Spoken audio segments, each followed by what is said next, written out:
Welcome, everyone. It's great to have you all here today. This is an event that has quickly become a significant annual tradition on the campus of Case Western Reserve. And if I haven't met you yet, I've been around to a few of the tables. I'm Barbara Snyder, and I'm president of Case Western Reserve. I want you to know that for those of you who weren't here 2 years ago, this event began in a smaller venue down the hall from here and featured a single stellar honoree, Rhonda Williams, our fantastic faculty member, but also that first event featured a great deal of optimism about the future of the work of diversity at Case Western Reserve. Last year, the gathering moved to this larger venue and featured 3 award winners, each of whom could point to very impressive contributions to diversity on our campus and in the broader community. Today, I'm proud to tell you we have 4 recipients. They represent undergraduate students, graduate and professional students, staff, and faculty. And I am so pleased to see this growing list of categories. It underscores a point that we emphasized repeatedly when we created the position of Vice President for Inclusion, Diversity, and Equal Opportunity in 2008. Diversity is everyone's responsibility. Yes, we hope that creating a cabinet-level position would send a powerful message about the importance of this priority to our campus and to the community. But as brilliant, as active and enthusiastic as Dr. Mobley is, she cannot do it all by herself. As committed and creative as each member of her team is, these people cannot succeed if we do not help them. And as engaged and insightful as the members of the Diversity Leadership Council are, they too will not triumph if they are the only ones on our campus advocating for these issues. Fortunately for all of us at Case Western Reserve, we can point to many, many individuals who advance this work within the university and beyond. We know that progress is possible. We've seen it firsthand in some very specific areas of campus. Let me give you just one example. I'm particularly proud of this one. We've worked hard in this area, and that is undergraduate admissions. This year, we saw a 50% increase in the number of women who applied. Now, you might be wondering about that because you may know from reading that more women are going to college right now than men. That is true, but at Case Western Reserve, we are still majority male in the undergraduate population. So we still are interested in attracting more young women to come to our university to pursue an undergraduate degree. We also this year saw a 72% increase in the number of Latino students who applied. And finally, a 74% increase in the number of African American students who applied. And this was at a time when the university, yes, was increasing its overall applicant pool, and that was at the rate of about 43%. So to be able to deliver those results for those groups that we have been working hard to attract to our campus was particularly impressive this year. And we are excited to be welcoming an even more diverse undergraduate class this fall in 2011 to Case Western Reserve University. Now, what do these data points really tell us? They tell us that when the people of our university concentrate their efforts on a priority, they can achieve extraordinary progress. Now, our challenge going forward is twofold. First, of course, we want to increase the number of areas in which we meaningfully enhance diversity, and we have to continue to make progress in existing areas of success. Well, that's easy to say, but much, much, much harder to implement. That's why diversity needs champions and why it is our shared responsibility. The challenge requires best efforts from all of us. I truly regret that I cannot stay for the presentation of today's awards. I have to return to Adelbert Hall for a meeting with a donor, and I said to somebody, we need the money. I always say that, but it is always true. We really do. The more outside dollars we can attract, the more of our internal resources we can devote to our strategic priorities. I've spoken to and had my picture taken with the winners personally, but I want to leave you with one very small request. When they are formally introduced later in this luncheon, If you could just clap a little bit harder and louder on my behalf, I would really be grateful because they deserve it. To everyone, I want to say thank you again for being here today. To our past honorees, I know you're here. We are so glad you continue to support this program and continue to be champions for diversity. It's why you were honored before, and we're delighted that your continuing commitment is making a difference on our campus. And now it is my great honor to turn the program over to a person in whom I have great pride. Of course, I picked her, naturally. But she is our inaugural Vice President for Inclusion, Diversity, and Equal Opportunity, and I'm especially proud to tell you that she is a doctoral degree graduate of Case Western Reserve. She earned her doctorate in 1987 from Case Western Reserve, and it was great a few years ago to welcome her home, Dr. Marilyn Sanders Mobley.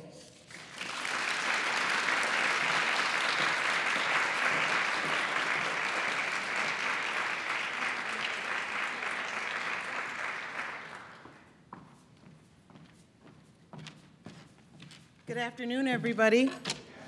I'm so happy to see you all. We were hoping for a full house, and we got it. Thank you, President Snyder, for your time. We know that some of you are familiar how we do this, but I just wanted to pause since some of you are returning and you know what the occasion is. I wanted to look at the back of the program just for a second to say a little bit more about how this fits in our activities.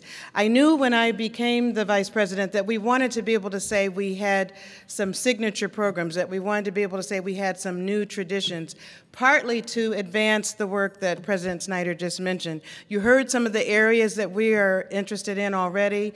Some of you, I thank you, who participated in our climate survey this year. She spoke to the Diversity Leadership Council. She also spoke to PACM, President's Advisory Council on Minorities, President's Advisory Council on Women, the groups that I either chair or co-chair, and she said climate was an issue. So we know we're going to continue to go forward with paying attention to climate. We appreciate the progress we've made in terms of demographics and enrollment management. I see Lisa Dunnigan here. I don't see Rick Bischoff, but we really appreciate how they are advancing our work in diversity. We will continue to have issues around, pay attention to issues around recruitment and retention of faculty, recruitment and retention of students, and I'm enlisting all of your assistance with that, just as President Snyder just did. So some of you know that I call myself a both-and thinker, and so as we pay attention to those challenges, we also had in mind that we would do these traditions, new tradition signature programs. So you're part of one now. You are part of one of our traditions that is a way, and it's a best practice in diversity work to recognize people who are helping to move the needle, to recognize people who are part of the process. So I really do thank you for being here for that reason, that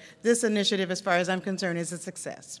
Then we began a Power of Diversity lecture series, and that series was designed, even before it had that name, to showcase, to give visibility to our faculty. It's important to bring speakers to campus, but I always believe it's important to give visibility to people who are already on the ground doing the teaching, doing the research, doing the service on committees, and doing some of the hard, heavy lifting. And so the Diversity Lecture Series was originally designed to recognize our faculty.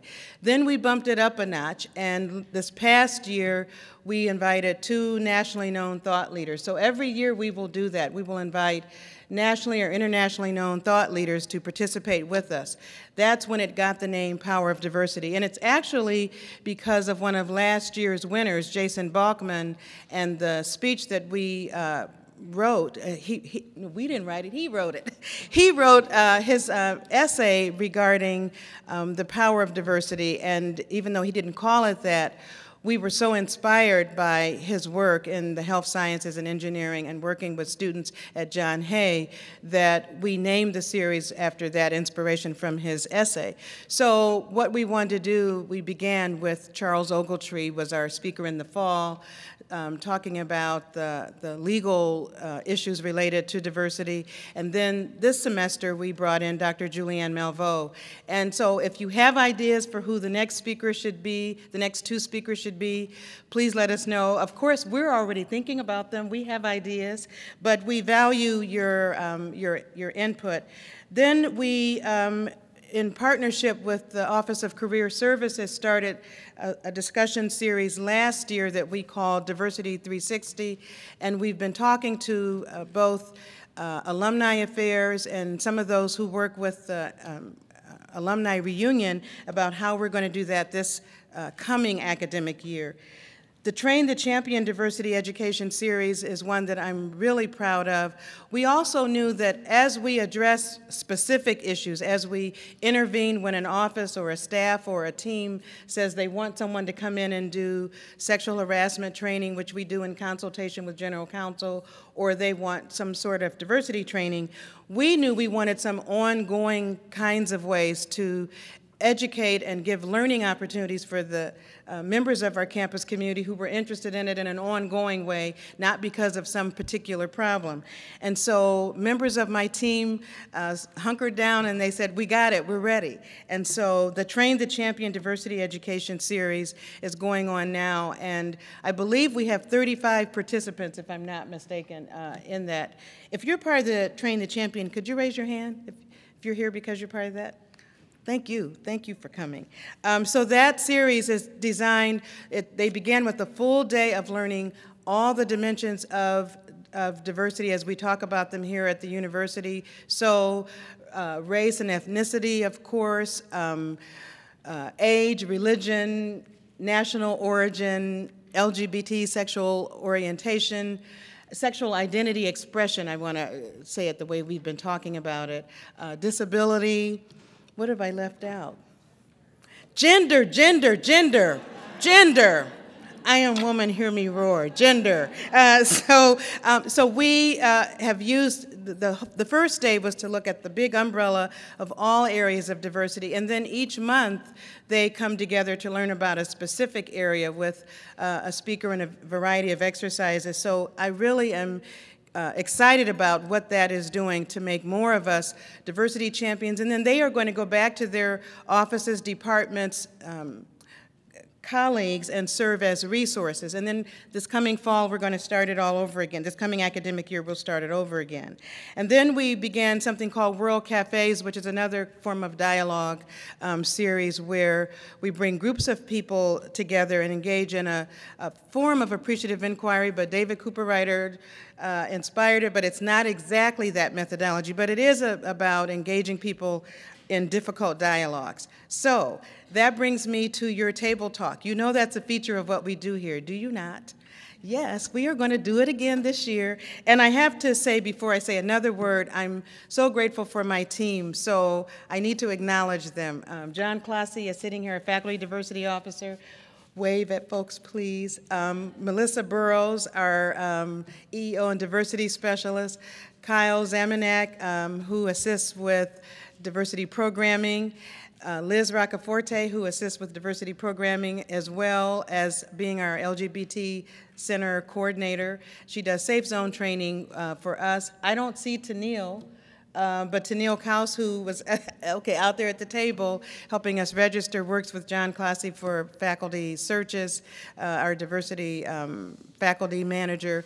And Robin is doing something that I value and I hope all of us value, which is professional development. She's at Lead Diversity today and couldn't get out of it. Otherwise, she'd be here with us. She's the wind beneath our wings. So I just want to give my team an applause, and I hope you will join me in thanking them. Okay, so I'm not supposed to keep talking. What we're supposed to do now is eat, and what we'd like for you to do is answer the question at your table, select someone to be your recorder, and you are going to we were asking the recorders to be sure that each person at the table speaks. No one can say, oh, my mouth is full. You know, if your mouth is full, come back around to them. But each person is supposed to answer so that when you record and then share with us, when we do recording back out or sharing back out from each table, you'll be somehow giving us a summary. So pay attention to very poignant statements that you want to be sure to get in your reporting back out. Is everybody okay? Oh, you're kind of quiet. What's with the quiet? Okay, so enjoy your dialogue. Thank you so much. We'll be back in a minute to announce our winners. Okay, we're ready. It is time for the tables to report. And we have microphones on either side that are going to go around, and we can go in order or we can go by volunteers, but every table will report, please. So who wants to start on this side? Oh, okay, thank you. Can I take here? Sure. I can't believe you're one of the people reporting, and then again, I should know it. Okay. Okay. Does she have a microphone? Oh, okay. Oh, okay. Justine. Right. Do we all have the same question about knowing when a work or learning space is inclusive? Okay, I wasn't sure. So in answer to this question, you probably don't want me to go through all of them because then no one else would have anything to say. But one thing we came up with is we know when a place is inclusive because we can breathe, and there's no fear of being who and how you are in that space. We also talked about the need to have trust, and for example, in a teaching environment, you have to be able to establish a safe place and a community and some trust and some respect. Otherwise, people aren't going to be comfortable saying what they need to say, how they need to say it. So for us, that was fundamental. Somebody said, it's great to walk in a room where you can see diversity. You know it's there. But we also have to remind ourselves that it's not always what's visible, because we often make assumptions about people, and that requires dialogue to get beyond what's visible so that we don't say, oh, I know who you are and how you are, so we can really understand from their point of view. It means reserving judgment, even if, okay, I gave the example of my dad likes Fox News and I like MSNBC and how hard it is to cross those divides. It's easier said than done. And we also had one person at our table said, it's actually easier to tell when an area is not inclusive than when it is. Mm-hmm. So, okay. Did I get it? Are we good? Right. Thank you. Thank you. We'll applaud. Okay, this table. Buenas tardes todos, ¿cómo se encuentran hoy? Espero que se encuentren muy bien. Yo soy parte de la diversidad en una universidad y Kathy hoy va a compartir con nosotros las diferentes ideas que hemos hablado. All I said is, hi, how are you? I hope everybody's okay. And I'm one of those persons that make part of the diversity in an environment. And after our discussion, we concluded that Kathy will be the best person to deliver our ideas. Thank you, Morel. Well, we talked about a lot of things, but we tried to come up with one that we could all agree that I would just report back on. One way that I can tell that a work or learning space is inclusive, and we're all from Calvin Smith Library, so we kind of put a library spin on it, is that there is clear evidence of programming, resources, and spaces that support and appeal to a wide variety of people, ethnicity, race, religion, gender, LGBT, whatever. So we have something that helps and supports everyone. Very good. Thank you.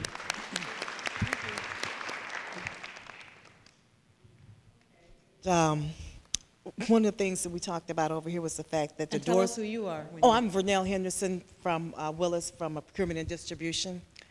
It was the doors of a Delbert are easy to open, because a lot of times when you go to open up the door, push the door, it's a little heavy or whatever. So therefore, you have that feeling, are they trying to keep me out and not welcoming me in?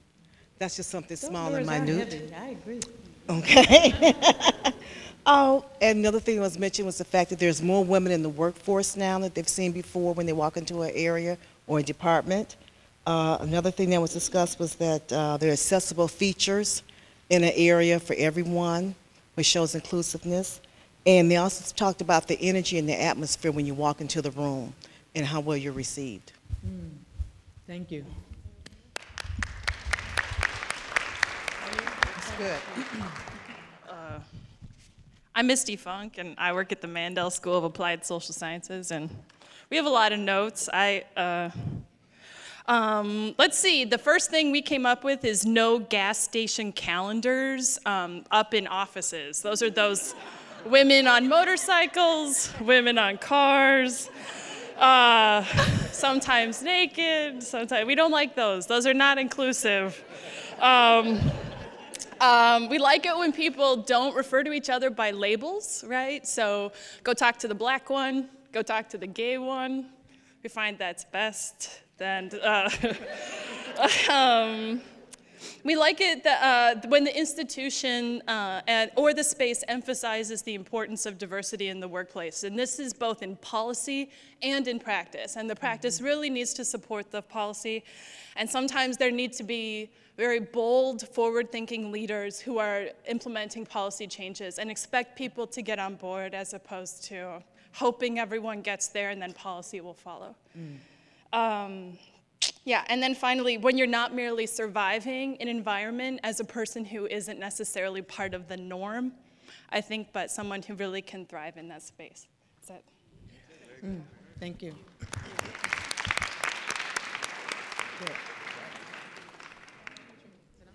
Can you hear me? Okay. I'm Deborah Richardson Bowie. I'm the Director of the Office of Multicultural Affairs.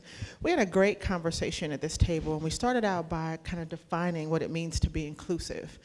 And so we thought that was very interesting. I won't repeat the ones that have already been said, but we talked a lot about who's actually invited to the table and whether or not their opinions, their ideas, their position is valued. We talked about recognizing the lens through which you see things, but not being limited or reduced to that lens. So we spent a lot of time talking about how, as a person of color who meets several criteria or several of the diversity topics, that you may be reduced. So we gave examples of, are you reduced at the table if you don't have a PhD? Is your position reduced at the table if you're a woman? Is your position reduced if you're a young person? Is your position reduced if you're differently abled? And so those are some of the things we talked about. Good. Thank you.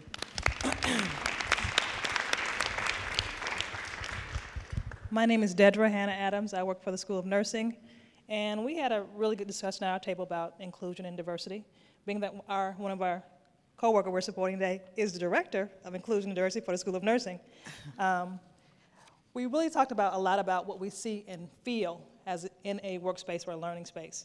If you feel comfortable, if you feel like your opinion is valued, if when you look around, you see the diversity and you also feel it. We talked about there's an action towards moving towards understanding what diversity really is, not simply by what you see in the room and making assumptions. We also talked about that if we felt that in a lot of feelings at the table, that the decision-making process by how things happen in an organization are inclusive, that more people are brought to the table to make decisions, and that it's not unilateral. Thank you. Good.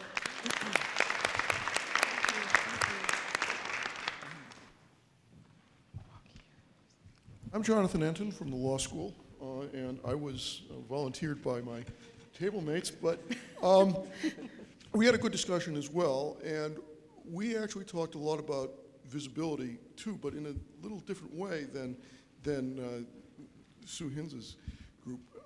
We talked a lot about whether a person would be invisible even though physically at the table. And the idea that some folks are not taken seriously for whatever reason, because of gender or race or status or what have you. And the idea that effectively functioning learning environment or workplace takes everyone seriously and builds on and collaborates together across the kinds of things that we sometimes are hesitant to acknowledge. Thank you.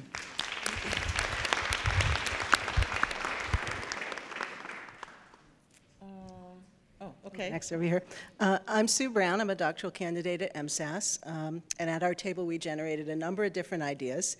One is that you'd have participation at all levels of an organization, especially in communication, that everyone would have an opportunity to speak and that everyone would engage. That I would not be bored is how I would know it was an inclusive work environment, because an inclusive environment tends to have more energy and just be more interesting. It would be an obviously diverse workforce, and that would include things like age. We discussed age. The climate would be comfortable and open, and that people would be listening, that you wouldn't have people, you know, eye-rolling or looking down or avoiding eye contact while people were talking. That each person would bring to the table whatever they had, and that no one's contribution would be devalued, and that thered be a somewhat flexible work structure as well to meet a multitude of needs. Thank you. Thank you.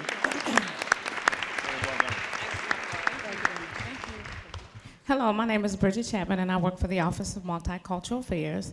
I know we're inclusive because we're a table full of women with one male, and we allowed him to have some input. We did mention a lot of the things that was already mentioned, but we did want to talk about, we can identify that by when you can't generalize things. And also, when you serve as a resource, so you're able to refer people to different things because of the environment and all the support systems that we have, and being aware and serving as a resource, and when there is no norm. So. Thank you.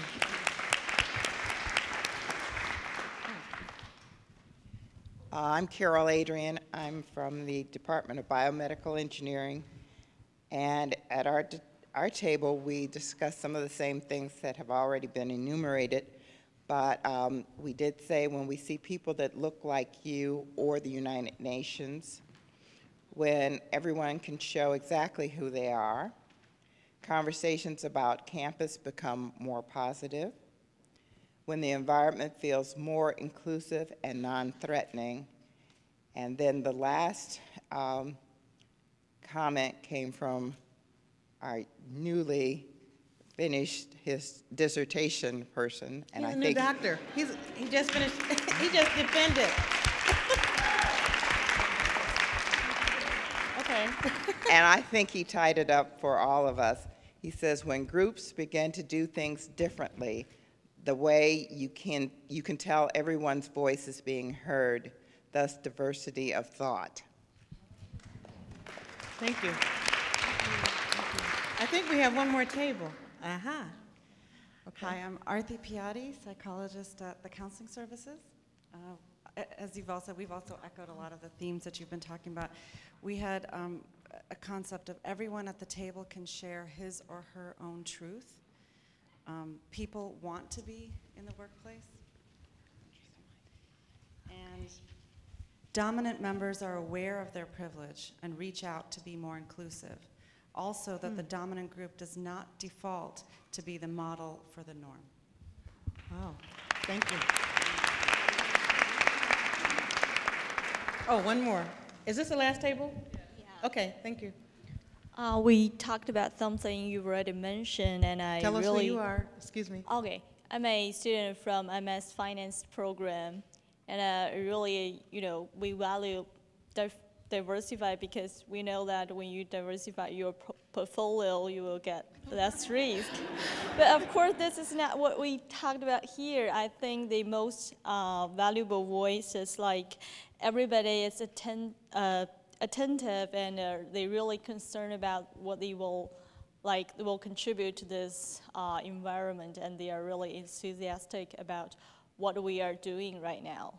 And their voice and their discipline, their background are equally respected. Okay, thank you. Very good, thank you. So I thank you all for contributing.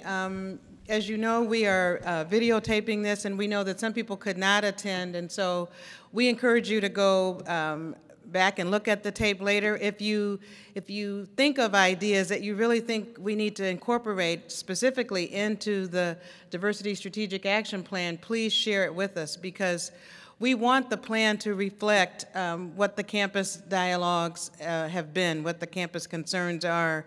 And I like what I heard as we went around the table.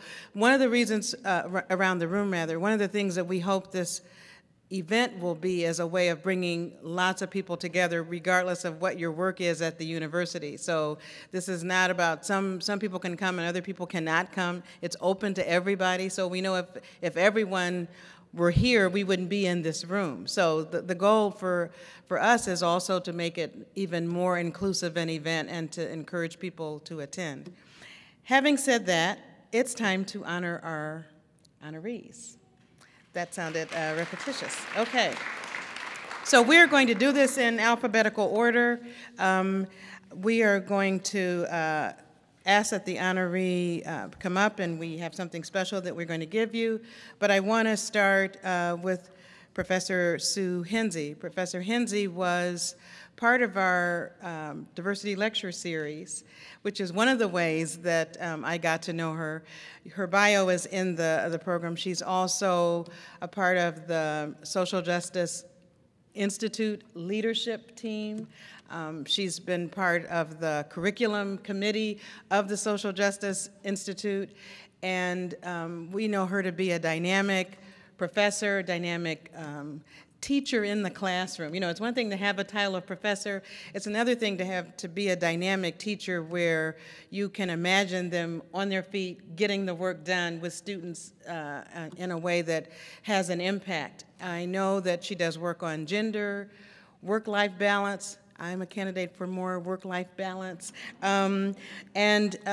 She has won many awards for her work, has been on television, reporting on her work whenever they want to know issues around gender and work life and family issues. They often call on Professor Hensey, so she's been representing us well both on campus and in the outside world. So it is our pleasure. We see you as a change agent here at the university for the work of diversity and inclusion, and so we are delighted to present you with this honor today. So Professor Hensey, could you come forward?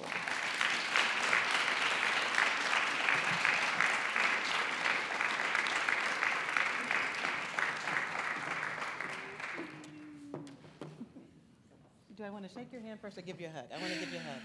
So this says the Inclusion and Diversity Achievement Award presented to Dr. Sue Hensey for excellence in leadership and continued commitment to inclusion, diversity, social justice, research, and scholarship at Case Western Reserve University, April 14, 2011, Office of Inclusion, Diversity, and Equal Opportunity. Okay, now I can shake your hand. And I have a suggestion for speaker. She's working even now. Okay, please come back. So you have a moment to give remarks. Oh. I handed her a card and I said, I have a suggestion for a speaker. I just came from a conference and I got all excited about, I'll just put it out there, a guy who's doing research on, counted out how Americans define families and same-sex relationships. Did you know that 30% of Americans think that pets constitute family? I'm a dog person, I'm all for that, but that gay couples do not. So I actually think he's gotten a lot of press and he would be a great person to bring next year. So it's wonderful to see people I know in this audience and to meet some new folks. And let me just say that I think this office has made such a difference. It's been, what, 3 years, 2.5 years since you came? And I feel it. I feel more supported in the classroom. I feel like the community is really growing in some great ways. And I just want to thank your office for everything that you're doing. Thank you.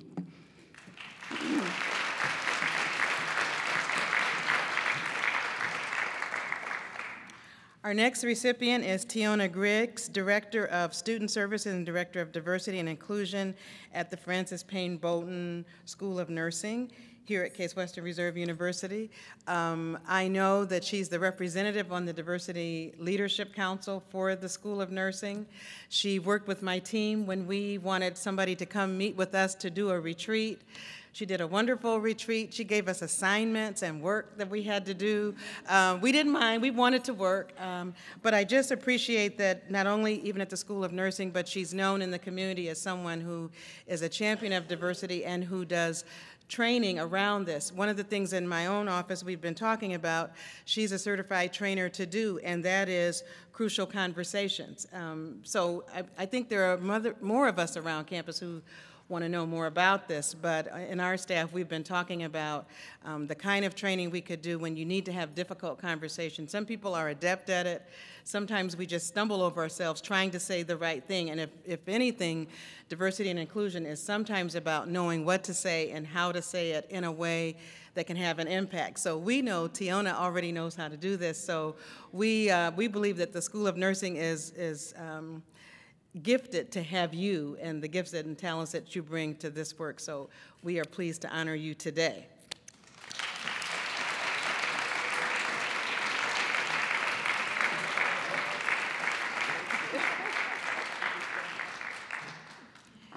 And this award says the Inclusion and Diversity Achievement Award presented to Teona C. Griggs for continued commitment to a culture of inclusion that encourages relationship building and diverse dialogue on campus and in the community. And she's representing our staff recipient this year. Thank you. Okay, I get to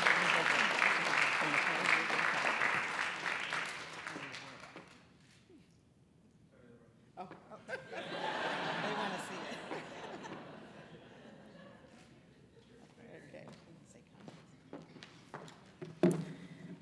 Okay. Good afternoon. I blinked. I blinked. We'll have to have a redo. A do-over? Okay, a do-over.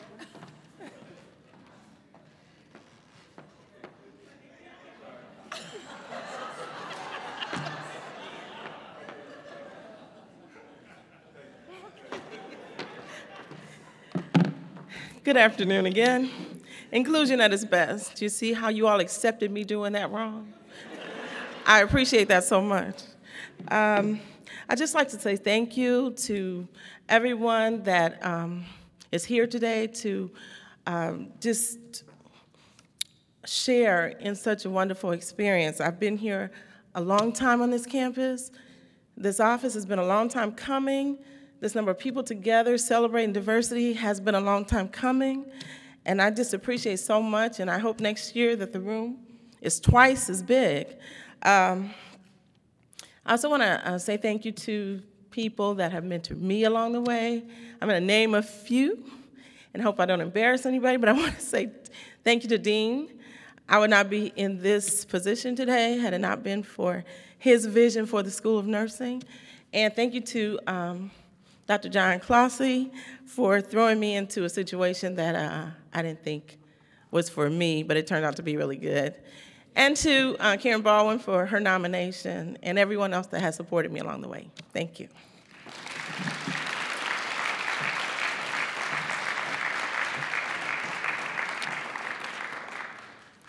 Our next honoree is Kolluru, a junior majoring in mechanical engineering. In the spring of 2009, Sai visited a group of Bhutanese refugees living on the west side of Cleveland. Understanding the need, he founded various programs in education and healthcare to help the refugees. He then started an organization on campus called Hindu, I'm just going to say the letters, YUVA, of which he is the co-founder and president. Hindu YUVA, recognized by the White House, is a cultural and philanthropic organization that promotes Seva selfless service to go beyond the self. And I won't read all of his bio, but he's been recognized for his work beyond campus as well. So for this award, we're always trying to look at people who are diversity champions on campus and beyond, and I only met him through this process, through this award process, so I'm looking forward to all of you meeting him now. Sai, where are you? There you are, okay.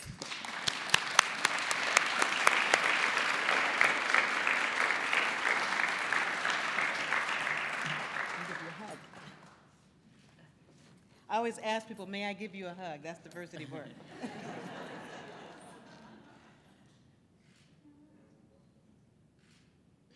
Thank you so much. And his award says the Inclusion and Diversity Achievement Award presented to Sai, Santosh, Kumar, Kolluru. There I said the whole name that time.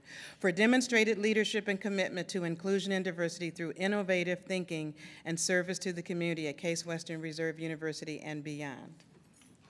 Thank you.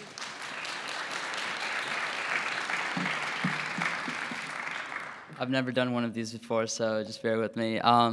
Thank you so much for this award. I'm very honored and privileged. Last semester, last fall, I had a chance to go to the White House and meet a lot of the senior White House officials, and also met with one of the president's closest executive assistant, who is the executive director of the Office of Faith-Based and Neighborhood Partnerships. I just want to share a quick news with everyone. This week, President Obama actually selected Case Western as one of the colleges to push for interfaith dialogue. He's actually sending a letter to President Snyder because of the delegation that went to represent Case last semester. So we're having a lot of interfaith dialogue events on campus. I would always like to say religious celebration instead of religious tolerance. We always say tolerance because it has a negative tone to it. We like to tolerate someone. But religious celebration is really a way to include everyone, value each other's values and principles, and really be diverse and inclusive. So I just want to share that news with everyone, and also the fact that Case is now on the national spotlight. The White House will be recognizing Case over the summer, as I will be meeting the president over the summer. So thank you for this award.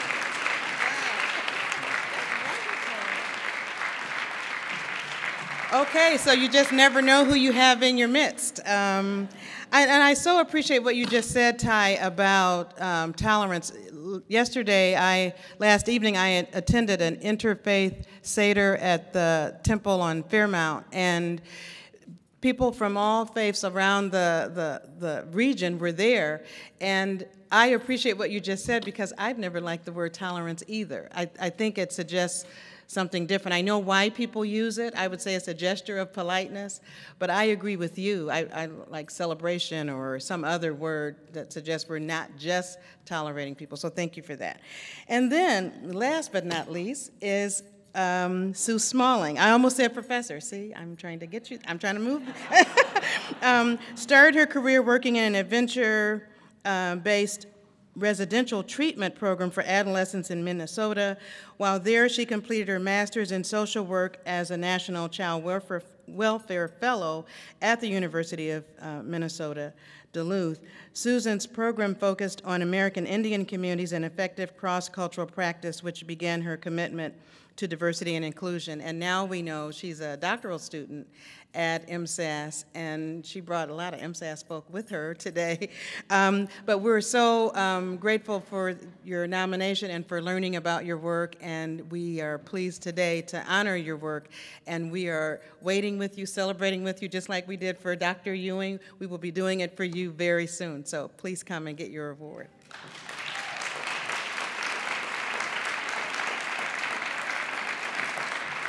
I'll give you a hug.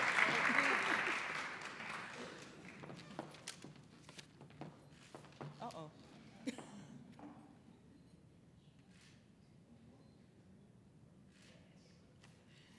Okay.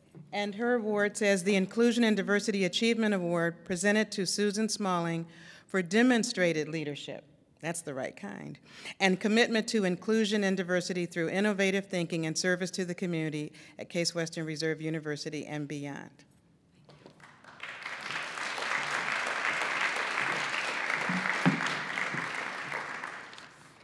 So I'm going to ask you to indulge me here for a second. There's a very small chance that I will not get to make the Oscar acceptance speech that I've had written since age 5. So I'm going to incorporate some little pieces of that into this. I want to tell you a little bit about myself. I am a largely middle-class white woman who grew up in Medina, Ohio, which is a largely middle and upper-class community, for those of you that aren't familiar with it. When I was young, the only kind of oppression I was really even remotely aware of was that which affected my gender. But I was very, very lucky to have these incredibly powerful examples of resistance to that kind of oppression in my life. My grandparents got married in secret in 1937 so that my grandma could keep her teaching job. That same grandfather started many of the girls' sports at his high school in the 60s and 70s despite community resistance. My father, who is sitting right here and is quite a remarkable man, I'm going to declare him publicly a feminist, and I hope he doesn't mind. He was, my sister's laughing. He was the room mother for my second and third grade classes, room mother.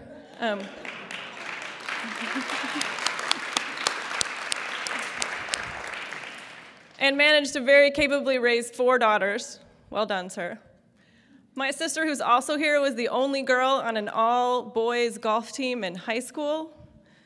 So early on, I had examples of how you go about really kind of resisting systems of oppression, but I was also a clueless wonder, my friends, about all these other systems of oppression that existed out there until I got into my master's program, where I had the most patient, wonderful mentors, Ann Tellett and Priscilla Day of the University of Minnesota, Duluth, who, as I started to learn about privilege and found it very uncomfortable at times, and those of us that know a lot about this area know it can get very uncomfortable, were very patient with me.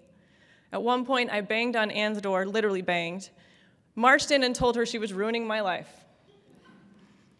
She very patiently heard me talk through that and move forward and instilled in me a passion for working on these issues, even when things get really tough, like when you move back to Cleveland from Minnesota and you try and address the mascot issue. Ooh, see? There you have it. But they also, and I didn't really think of this until my dad kind of mentioned it when we were sitting at the table, it also gave me a lot of joy, because I realized that my life has become so much richer, so much more interesting, and so much more full now that I have such diverse friends and colleagues, and thank goodness students, many of which are here today, who I continue to learn tremendous amounts from. Hi. Things that I know this is a lifelong journey of learning for me, and I'm very honored now that I get to share that journey with students and watch them move forward. There's a student at the table over there who said to me last semester, very similar language, that I was ruining her life. Other than this award, I think that might be the proudest moment of my life. The last thing I will say is just a huge thank you to my students, to my friends that are here, to my family for putting up with way too many lectures about these issues, and to my darling partner, David, who is sitting there, who puts up with my curse-laden rants at home so I can be productive when I'm doing this work in my job and in my community. So thank you very much.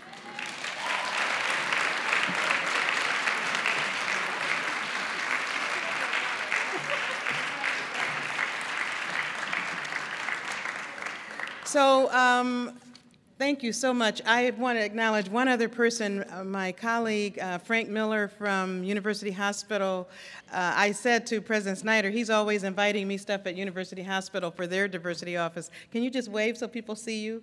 And so I said, okay, so you got to come to something at my house. So so we're glad that you're here. We always try to have at least a community guest, and so we thank you for joining us. So I thank you all. Thank all of our honorees. Can we acknowledge all of our honorees one more time?